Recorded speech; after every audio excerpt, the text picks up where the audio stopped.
은퇴 이후 많은 분들은 이렇게 말합니다. 나는 이제 좀 쉬면서 살고 싶다. 하지만 막상 노인 일자리마저 그만두는 순간 예기치 못한 변화가 찾아옵니다. 삶의 속도가 무너지고 하루가 갑자기 길어지고 마음은 조금씩 가라앉기 시작합니다. 오늘은 은퇴자의 실제 사례를 바탕으로 노인 일자리를 그만둔 뒤 어떤 일이 벌어지는지, 왜 삶의 리듬이 무너지는지, 그리고 이를 어떻게 막을 수 있는지 말씀드리겠습니다. 퇴직 후 3년 차인 한 70대 남성은 이렇게 이야기했습니다.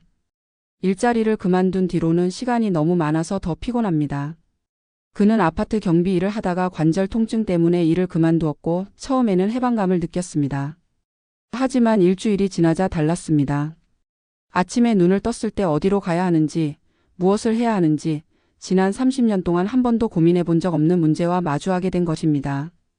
삶의 속도가 무너지는 이유는 단순히 일이 사라졌기 때문이 아닙니다. 은퇴자의 하루는 일을 중심으로 설계되어 왔기 때문에 일이 사라지는 순간 하루의 구조도 함께 사라집니다. 연구에서도 확인되듯이 인간의 심리 리듬은 작은 반복 행동과 목적성을 기반으로 유지됩니다. 특히 고령층에게는 이 리듬이 무너지면 기분, 수면, 신체 활동이 동시에 떨어지는 급격한 감속이 시작됩니다. 한 60대 여성은 노인 공공 근로를 3개월 하고 그만둔 뒤 하루에 말하는 단어 수가 절반 이하로 줄었다고 말했습니다. 사람을 만나지 않고 대화를 하지 않고 몸을 움직일 이유가 사라지니 사회적 자극이 멈춰버린 것입니다. 이때 가장 먼저 무너지는 것은 체력도 수입도 아닌 정신 속도입니다. 생각의 속도가 느려지고 의욕이 떨어지고 감정의 회복력이 약해집니다. 전문가들은 이 과정을 은퇴 후 감속 증후군이라고 부르기도 합니다. 그런데 여기에는 재정 문제도 숨어 있습니다. 노인 일자리를 그만두면 보통 월 30만 원에서 60만 원 정도의 소득이 사라집니다. 금액 자체는 크지 않다고 느낄 수 있지만 이 돈은 생계비가 아니라 심리비용을 막아주는 돈이라는 점이 중요합니다. 작은 소득이 있어야 지출 통제력이 유지되고 바깥 활동이 유지됩니다.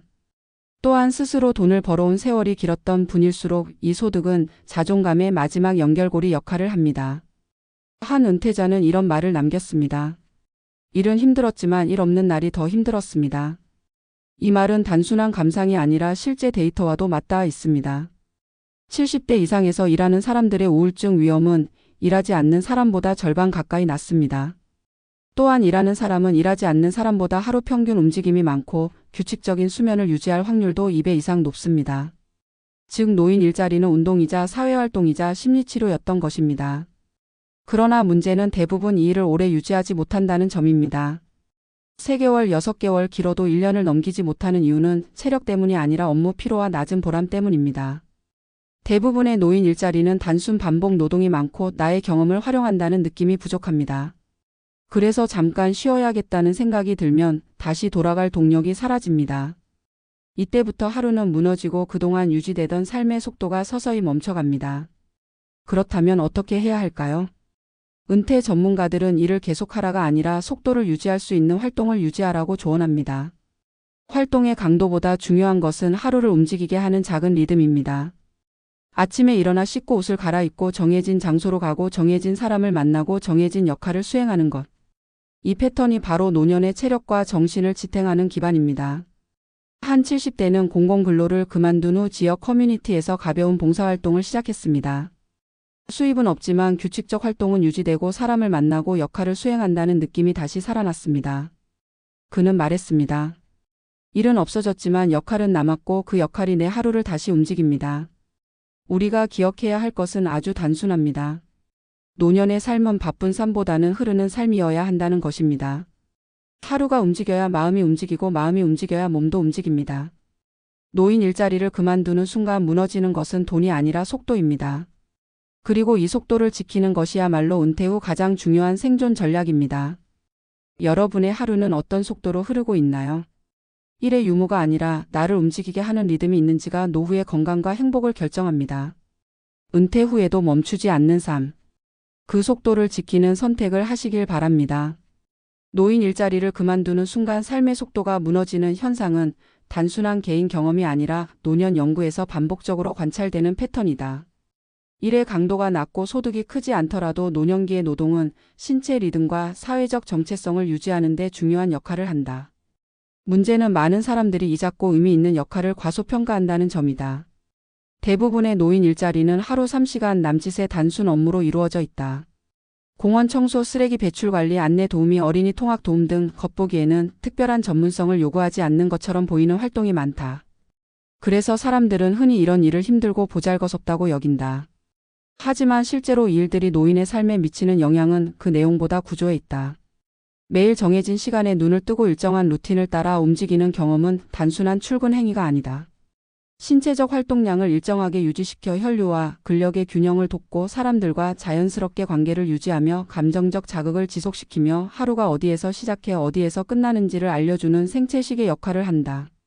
이런 구조가 무너지면 노년기 일상은 빠르게 흐트러진다. 노인 일자리를 그만둔 사람들에게 가장 먼저 나타나는 변화는 체력이 아니라 심리적 속도다. 아무 일도 하지 않는 상태는 겉으로는 편안해 보일 수 있으나 심리학에서는 이를 감각 자극 저하 상태로 해석한다. 즉 외부에서 들어오는 자극이 줄어들면 인간의 정서 회복력, 집중력, 동기 수준이 서서히 낮아지기 시작한다. 퇴직 직후 가장 많이 나타나는 감정은 피곤함이다.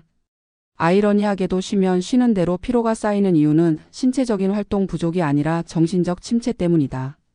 움직임의 패턴이 사라지고 대인 접촉이 줄어드는 순간 뇌는 정적 모드를 오래 유지하게 되고 이는 다시 무기력, 우울, 식욕 변화 같은 신호로 연결된다. 이는 실제 은퇴자들의 사례에서도 매우 일관되게 나타난다.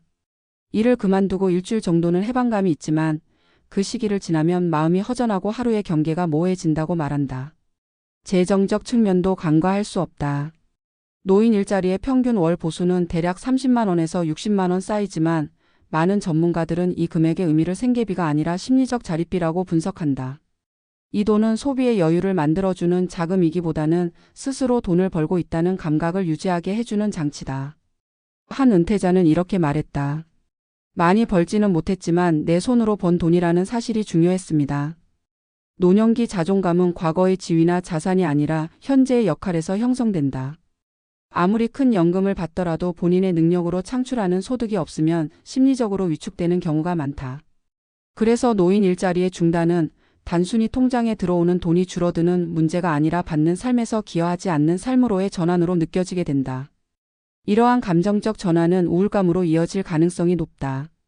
노년기의 지속적 활동이 중요한 이유는 신체의 생리적 변화 때문이기도 하다. 고령기에는 근육량이 자연스럽게 감소하고 균형 능력이 떨어지며 신체 기능의 회복 속도도 느려진다. 이때 규칙적인 활동은 단순한 운동 이상의 의미를 갖는다. 활동은 몸을 움직이도록 하는 동기부여 자체이기 때문이다. 노인 일자리를 수행하는 사람들은 같은 연령대의 비활동 노인보다 하루 평균 이동 거리와 움직임 횟수가 더 높다는 연구 결과가 있다. 이 차이는 시간이 지나면서 복리처럼 누적되어 노화의 속도를 완전히 다르게 만든다. 즉 이를 그만둔 순간 노화가 가속되는 이유는 단순한 활동량 감소가 아니라 움직일 이유의 상실에 있다. 사회적 측면에서도 속도 저하는 빠르게 나타난다. 많은 은퇴자들은 일터에서의 대화가 일상의 80%였다고 말한다. 일자리는 단순한 소득 창출 공간이 아니라 인간관계를 유지하는 최소 단위의 플랫폼이 된다. 이를 그만두는 순간 인간관계는 대개 90% 가까이 급격하게 축소된다. 70대 이상이 경험하는 사회적 고립의 상당 부분은 사람을 만나고 싶지 않아서가 아니라 만날 이유가 사라졌기 때문에 발생한다. 사회적 자극이 줄어들면 신경계의 활성이 떨어지고 감정 교류가 감소하면서 심리 속도뿐 아니라 생리적 속도까지 영향을 받는다. 한 연구에서는 대화를 많이 하는 노인일수록 치매 발생률이 낮다는 결과도 보고한 바 있다.